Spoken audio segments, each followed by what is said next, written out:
We also have in the product instructions so that you can understand a little bit more each of the different commands and what you can expect. So if this tutorial did not cover everything, you can get an idea of how this works.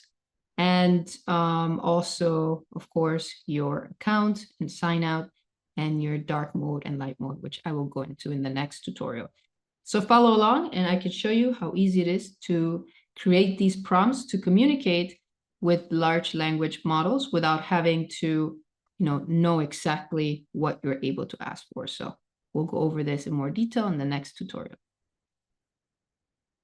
Hello and welcome to the ChatDB tutorial series. This first tutorial is an overview of the product and its functionalities. And the backend, the product is connecting with LLM models or large language models such as ChatGPT and structured databases. So it's the combination of these two and the ability to generate these prompts in a very easy way.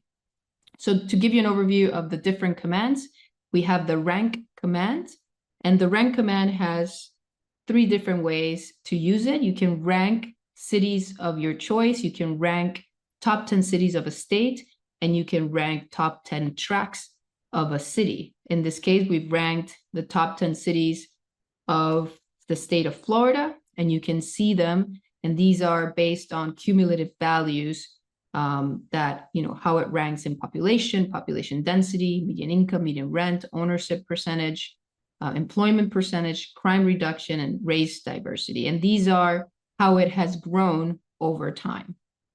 So next we have the map command, which allows you to map cities, or rather the census tracts within city based on the fastest growing in these same metrics. So again, you have to press the / button and then you have access to this prompt generator. And in the map command, you just select the state, let's say California, the city, say San Francisco, and then which metric you'd like to work on. And we'll go over that in more detail. And lastly, we have the graph command, which allows you to understand either at a city level or a census tract level how these metrics are performing over time. So you could see the trends.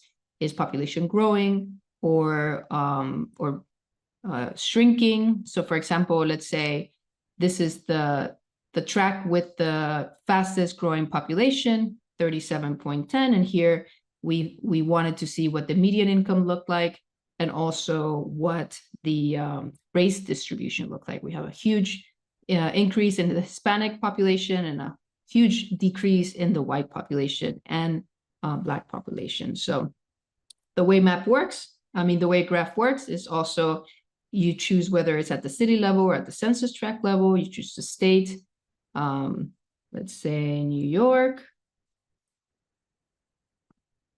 and the city, and we've separated the 5 boroughs in New York, so we could do Queens and compare Queens to Brooklyn, for example, and you select again whichever one you want to graph. Other than that, we have your account information, instructions on how to use this. Like once you're in the software, if you don't have access to these videos or you don't know how to find them, you could always look at these instructions and it'll give you a good breakdown of how to use these. And what else can I say? Yeah, in the next tutorials, I'll go over in more detail how to extract these images, how to go into more details on each of the different commands. Thank you very much for joining us.